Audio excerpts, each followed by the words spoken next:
Let us begin our metta meditation.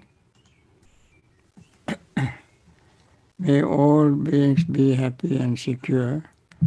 May all beings have happy minds. Whatever living beings there may be, without exception, weak or strong, long, large, medium, short, subtle or gross, visible or invisible, living near or far, born or coming to birth, may all beings have happy minds. Let no one deceive another, nor despise anyone anywhere, neither from anger nor ill will should anyone wish harm to another, as a mother would risk her own life to protect her only child.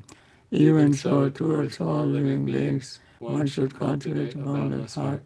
One should cultivate for all the world a heart of boundless loving friendliness, above, below, and all around, unobstructed, without hate or resentment, whether standing, walking, sitting, lying down, or whenever awake.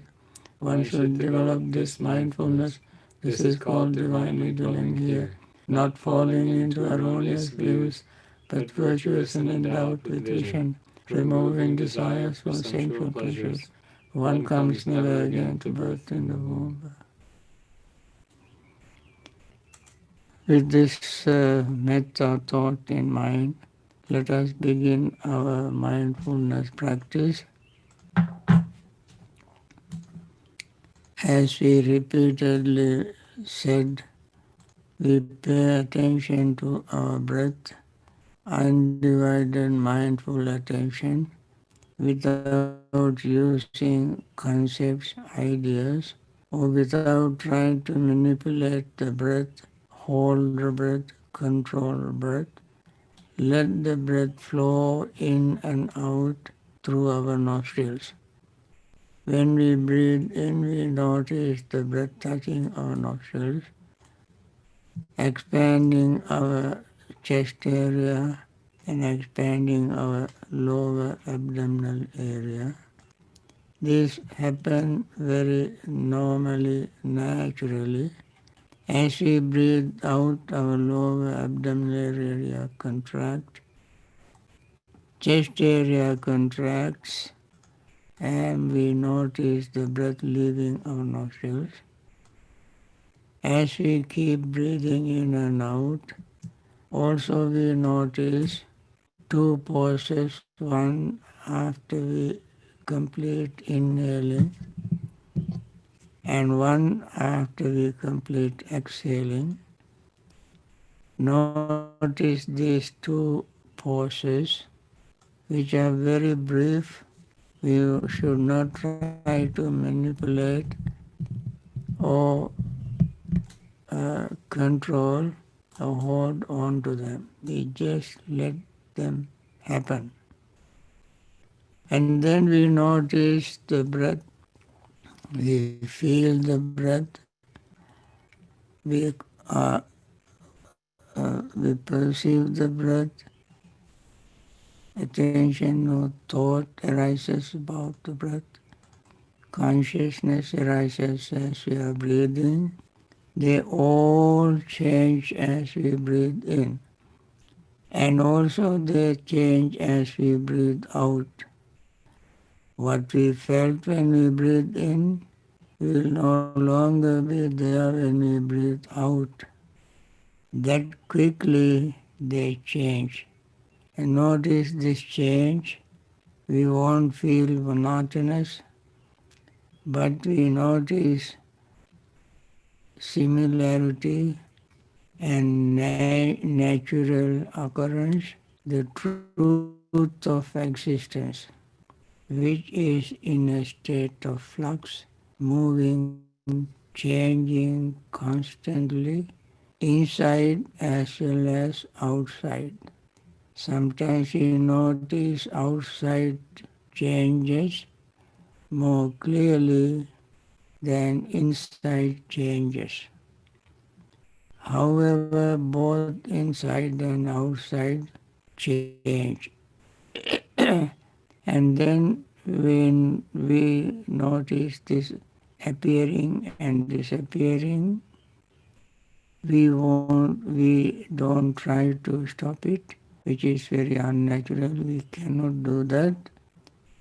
So when this happens, our intention or desire to hold on to anything also slowly fade away, because this is not happening according to our wish. It happens naturally.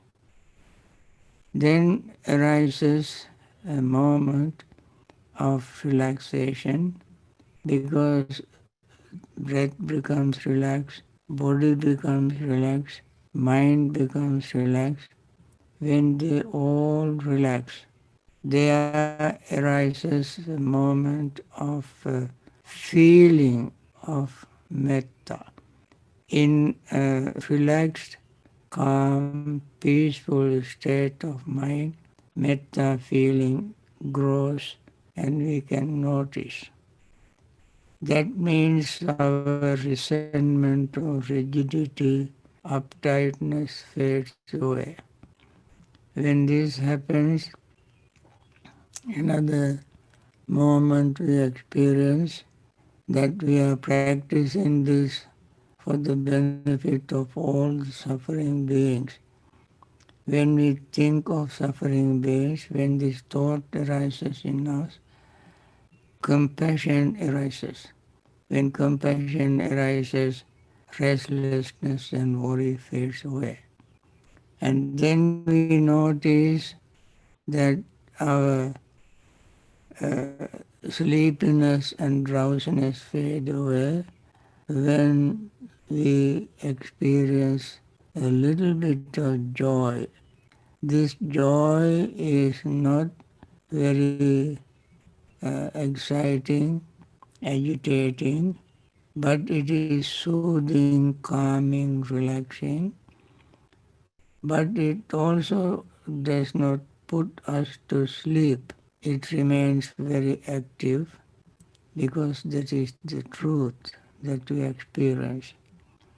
Then our doubt, whatever doubt we had about the Buddha, Dhamma and Sangha, about the practice particularly, will fade away, because we see the practical, pragmatic benefit of this practice.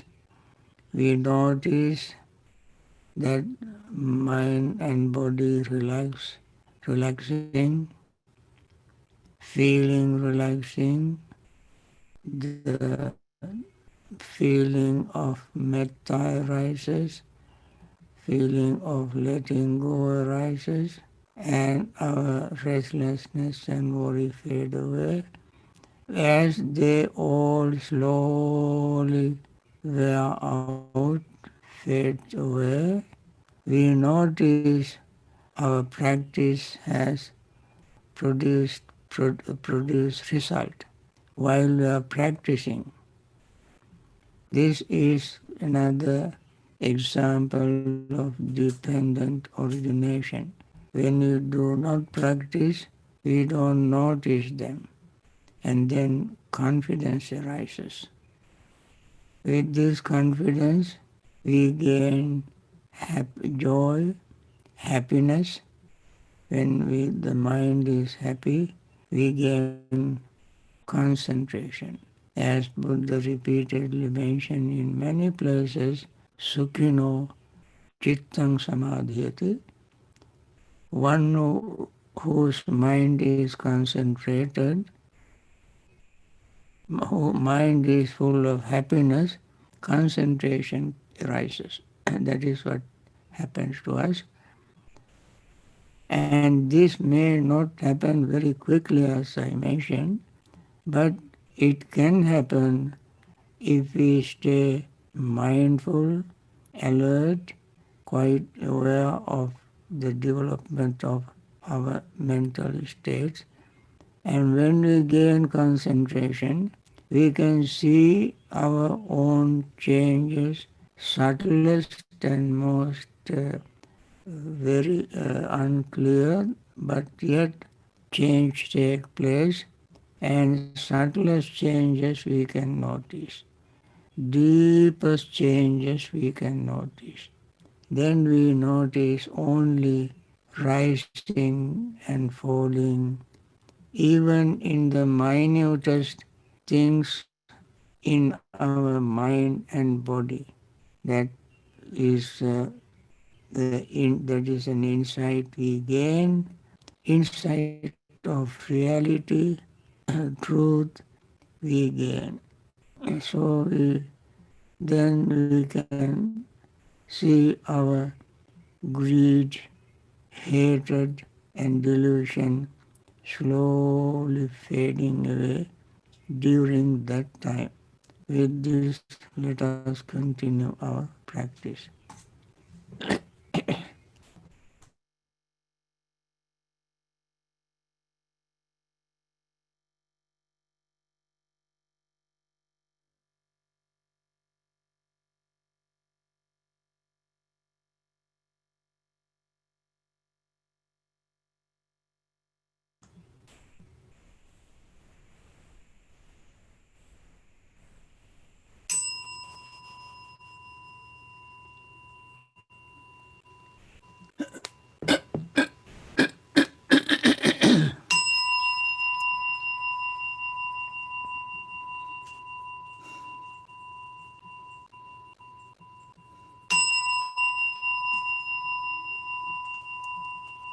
Dukkha patta ca nidukkha, bhaya patta ca nibbhaya, soka patta ca nissoka, hontu sabbe pipanino. May the suffering be free from suffering. May the fear struck be free from fear. May the grieving be free from grief. So too may all beings be. With this very earnest wish, let us all together, as one human body, make this earnest wish for the benefit of all who are suffering from this COVID-19. Now we want to answer questions. I think my friend Brian will read questions and I answer them. Okay, first question. Bhante, in your meditation instruction to us, you guided us to feel happiness by temporarily removing the 5 hindrances so that we can gain calmness of body and mind and concentration.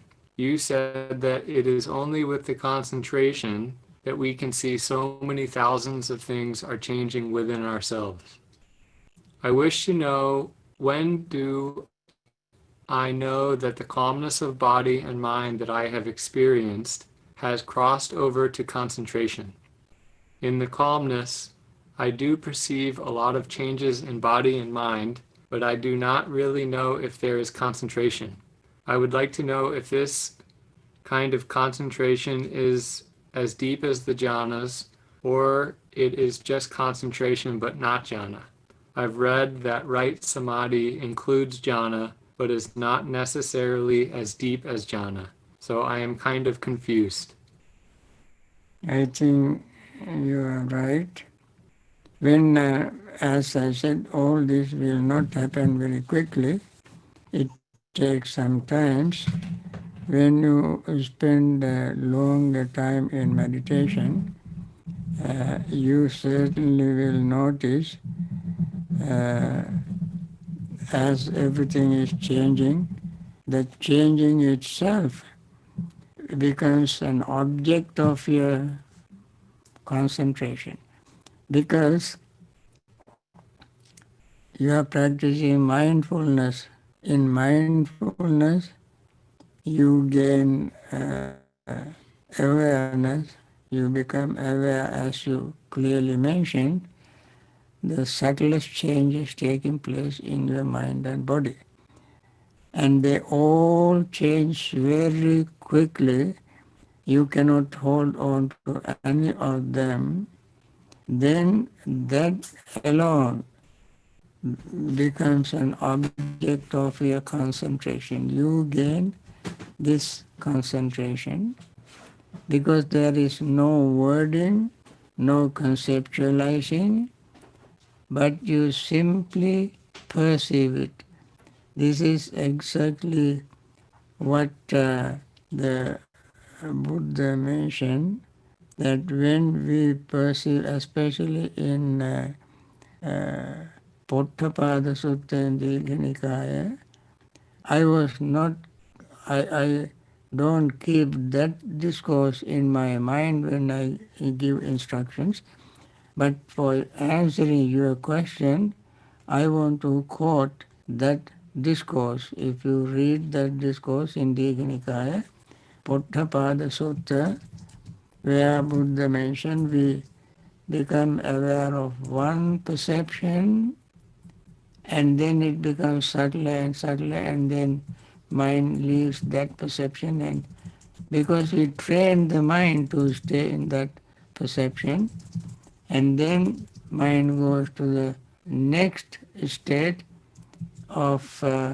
with the state where there is no thought temporarily, and then we have a different perception, and that perception becomes subtler and subtler, and joy, happiness, uh, joy will fade away, and then happiness will remain, and that also is changing. When happiness arises, we have another perception, and then happiness fades away, and then we gain equanimity, and mindfulness both becomes very pure and clear. Then there is another perception of clarity and purity of mindfulness and equanimity. That is where we gain the highest, uh, deepest concentration. Even in the deepest concentration, our awareness of changes continues. Awareness of changes does not stop as our perception change from one state to another. And that is how we gain. That alone is a concentration. I mentioned concentration does not make you like a vegetable, uh, without feeling, without any awareness. You simply like in a deep sleep. This is not a deep sleep as if people sometimes say incorrectly. This is the deepest awareness of changes taking place, of the subtlest changes taking place. So the mind remains always alert, and that is how the concentrated mind can see the absence of permanent self. Buddha mentioned this not as a theory, but from his own personal experience, which we also can experience if we stay in that mental state. And therefore, concentration that you gain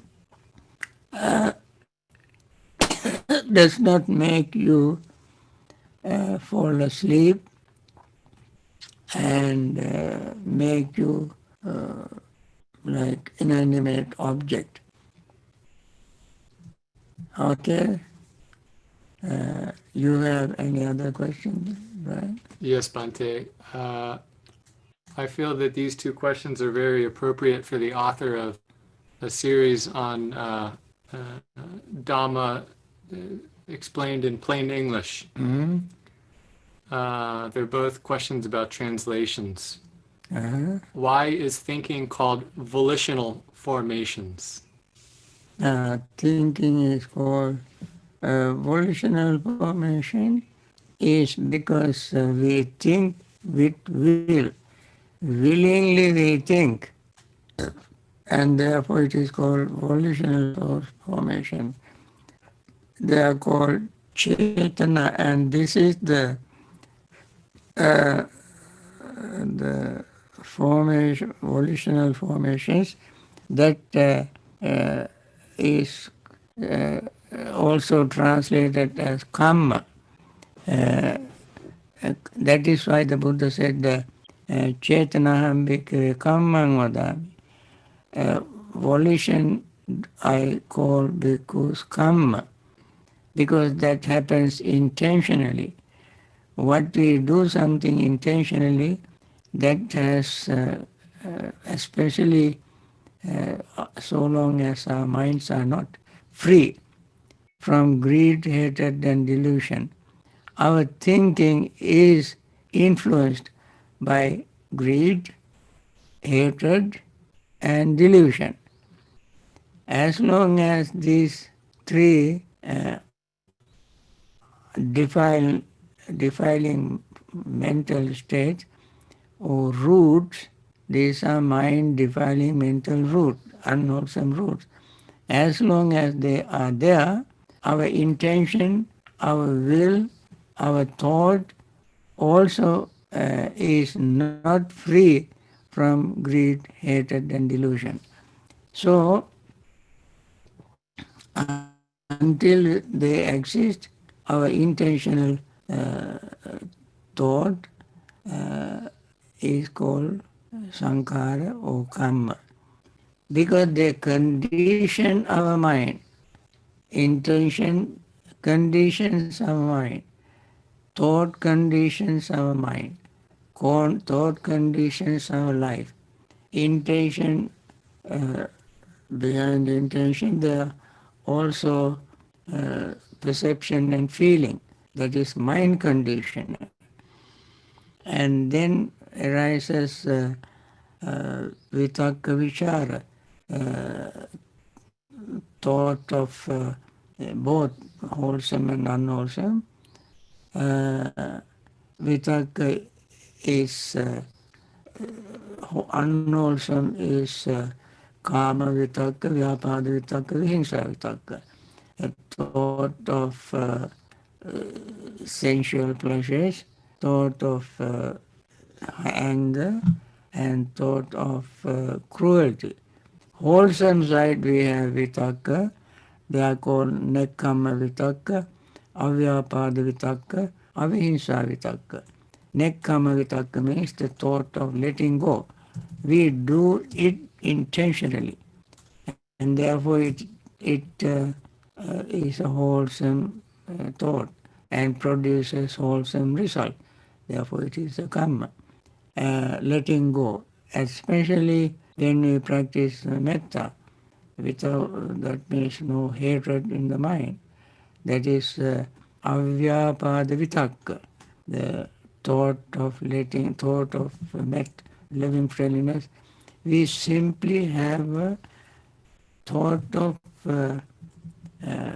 that thought that may all beings be free from suffering. This is a very wonderful, unconditional thought. That thought cleanses the mind, and therefore that becomes that condition the mind.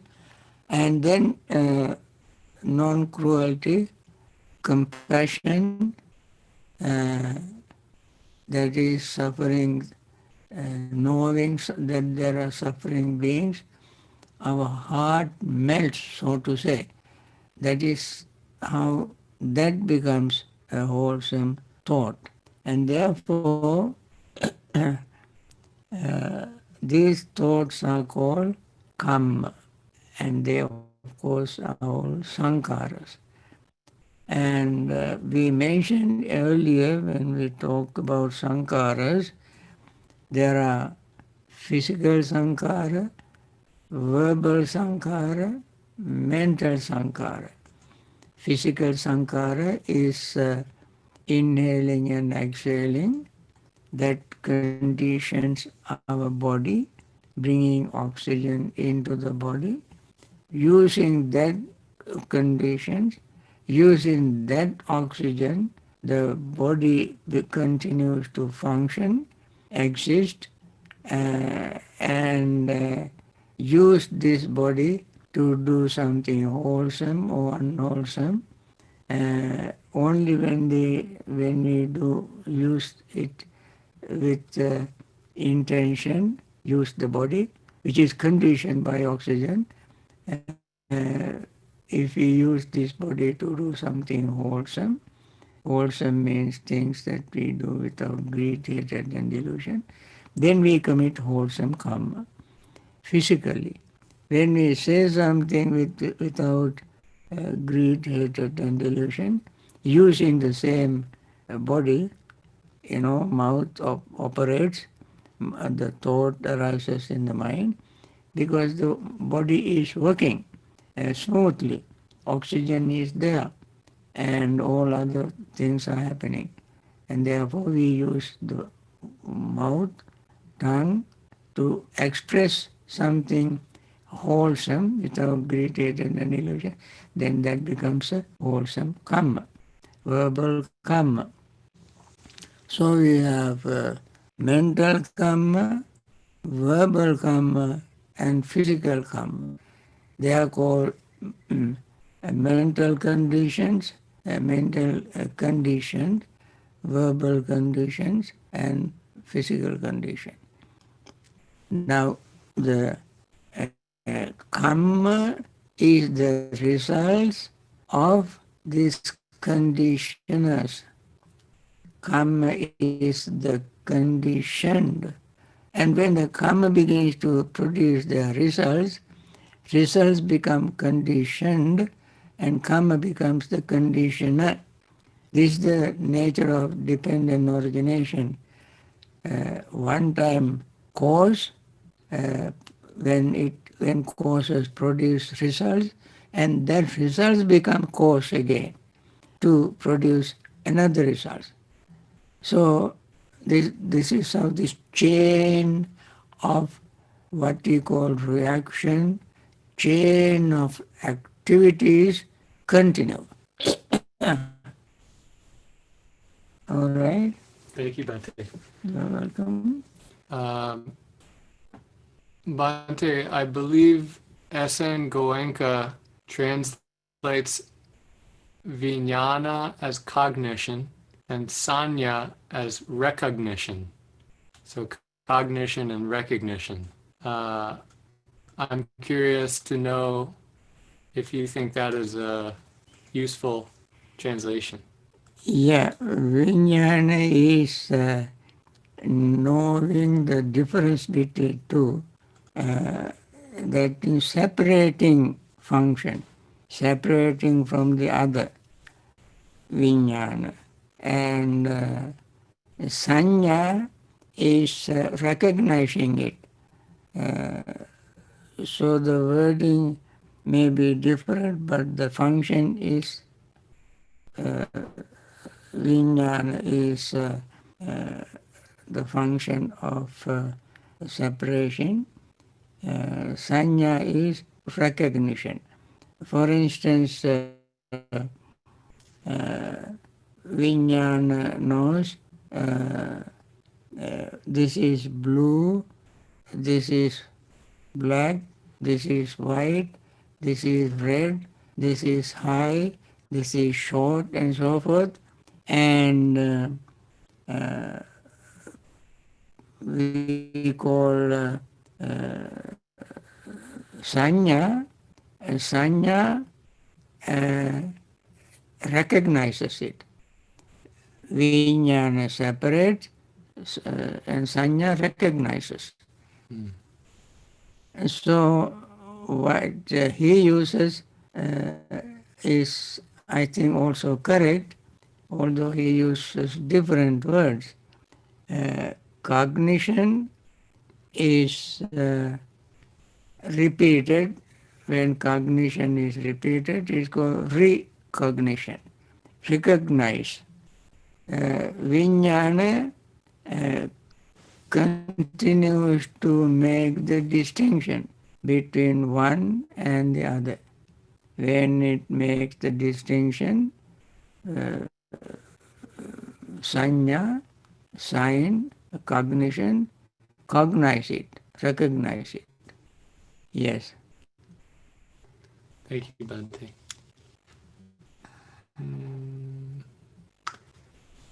Do each of the three types of craving, kama tanha, bhava tanha, vibhava tanha, condition all four types of clinging, kama upadana, silabhata upadana, iti upadana, atava upadana? Atavad. Right. Yeah? So the question is, do each one of the three types of craving condition all four types of clinging? Kamupadana, Dittupadana, Avijupadana, Silabhatupadana. Right? Kapu Upadama, Silabhata Upadama, Diti Yeah. Upadama, Atavada Upadama. Atavadupadana. Right. Then, Kamatanna, Bhavatanna, Vibhatanna. Now, upadana means holding, clinging, grasping. We grasp things with desire, uh, then kamatanna, we grasp re-becoming, bhavatanna, we grasp annihilation or extermination, we grasp. We grasp them with desire, kama upadana, we grasp them ditti upadana, ditti means wrong view, we grasp them as a self, attavada upadana, and we grasp them silabhata upadana, sila vata, holding on to wrong practices and rituals. So the grasping is taking place through karma, what you call bhava, becoming, vibhava, not becoming, and sense desire. And in each of them, what we experience is grasping. Grasping. We grasp by these three ways. Kama bhava, rupa bhava, arupa bhava.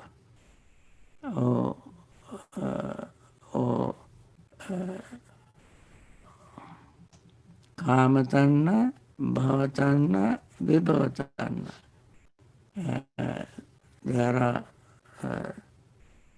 re-becoming and desire to exist as in sensual plane and existence in fine material realm, existence in immaterial realm. All these existence take place due to our clinging, upadana, holding on to. That can be kama upadana, holding on to existence in sensual plane.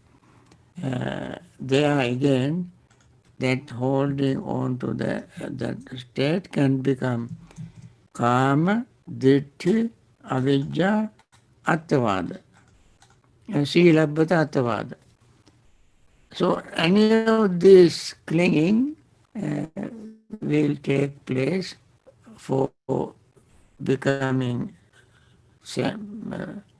becoming in taking birth in sensual place, taking birth in fine material realms, taking birth in immaterial realm.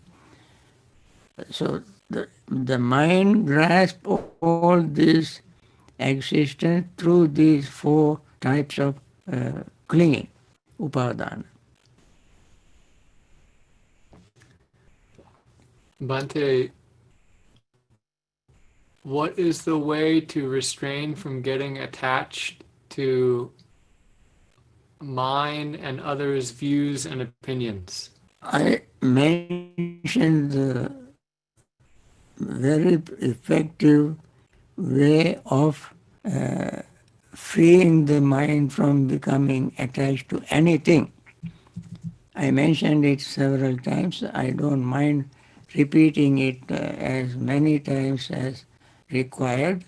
That method, that way is seeing impermanence. I said in our everyday meditation instructions, we see even when the mind gains deepest concentration, even in the fourth jhanic state, what we see, of course, we have to practice mindfulness from the very beginning that things are changing.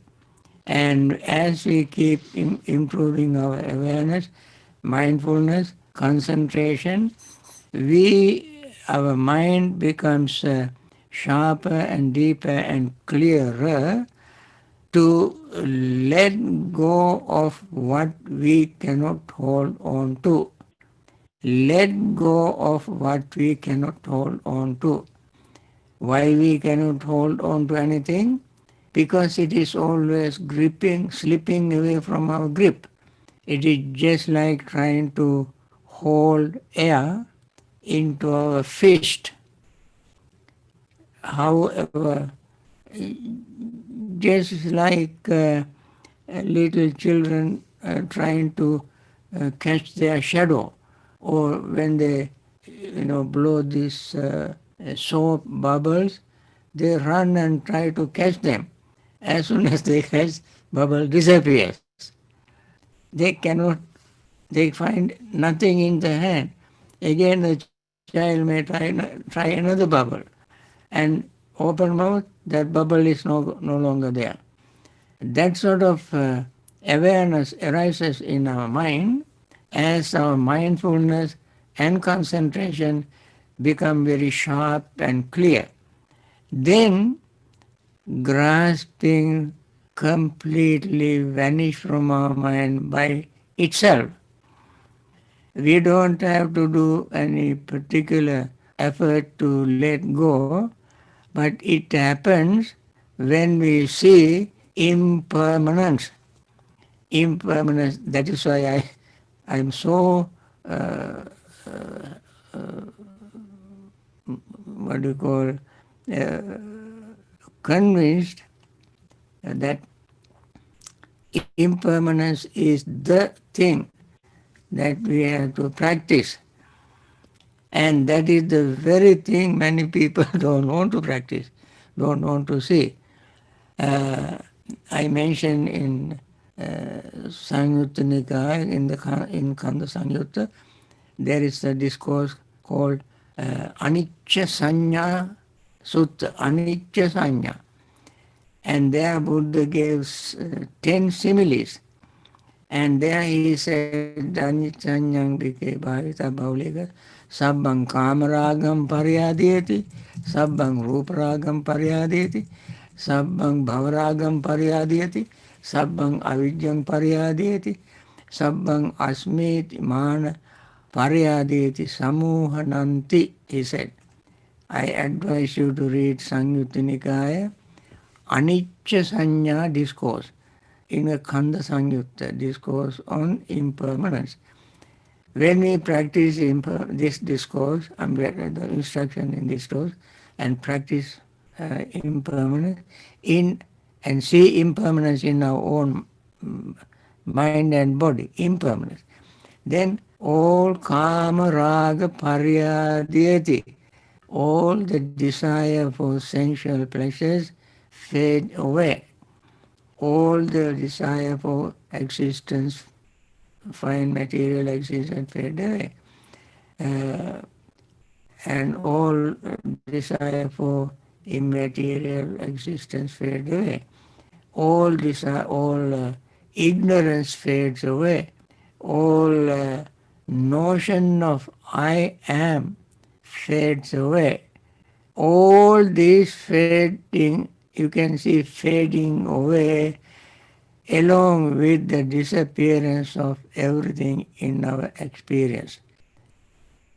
And that is why we practice in mindfulness meditation anicca, dukkha, anatta. Yesterday, day before yesterday, or yesterday when I was talking, I said everything is marked with big letters, big signboard. Anicca is there, and dukkha is there, anatta is there. Everything is marked. Unfortunately, when we come close to that sign, we close our eyes. How can we see? We don't want to see that anicca. We turn away or close our eyes because we are so strong, so young, so healthy, so performing well and very uh, enjoying life. And when the anicca sanya is brought to show, you close your eyes and turn away. So you don't see that. And therefore, the best thing to overcome whatever you mentioned, greed or desire, practice anicca sanya, impermanence, perception of impermanence. I think that is a good question, and the answer to this question is a good moment to pause today's session, so that from this moment you will continue practicing impermanence. I want you to practice it.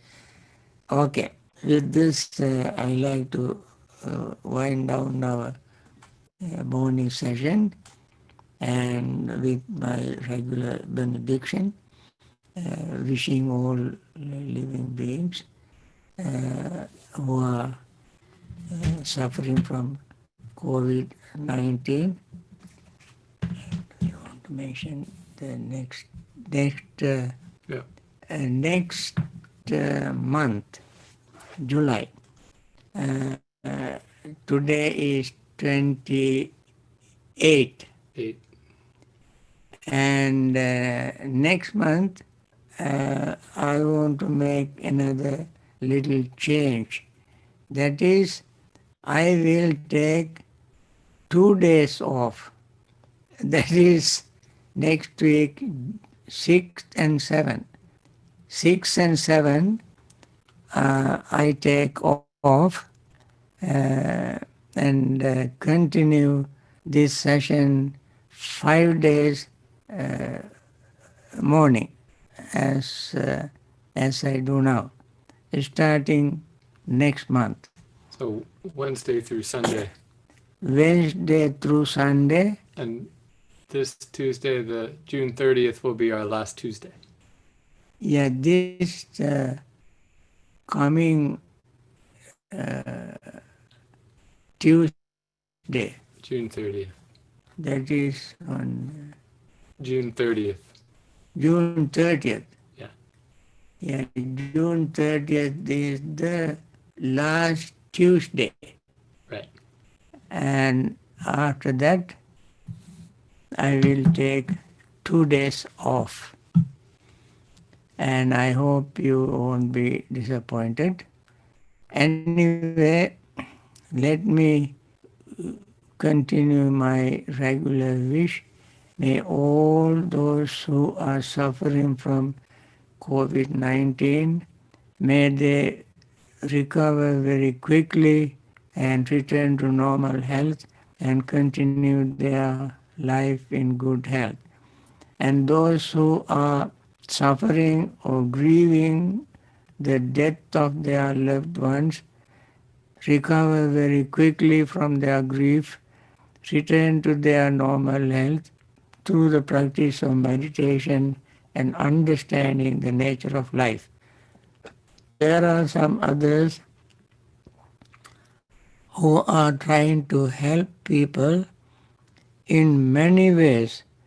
Doctors, nurses, hospital staffs, and some other very inventive, creative people have created many different things, uh, airplane, traveling and gathering, uh, and so forth. They use many devices, um, de in uh, what do you call infecting uh, substance they produce, and they uh, sanitize all the seats by spraying some disinfectants and maintaining distance and creating various devices, all for the benefit of all living beings, human beings, and may they continue their wonderful inventions for the benefit of all of them. May they live long in good health. And there are some others who are financially supporting all these people who are inventing. May they continue their generosity, and may they also continue their very selfless, wonderful service. And there are many leaders who have taken initiative to make right decisions with compassion and understanding. May they continue their wonderful service. And other leaders who have not yet made right decisions, and may they have wisdom, courage, understanding, and compassion to make right decisions. With this, I like to end this morning session. Thank you very much for participating in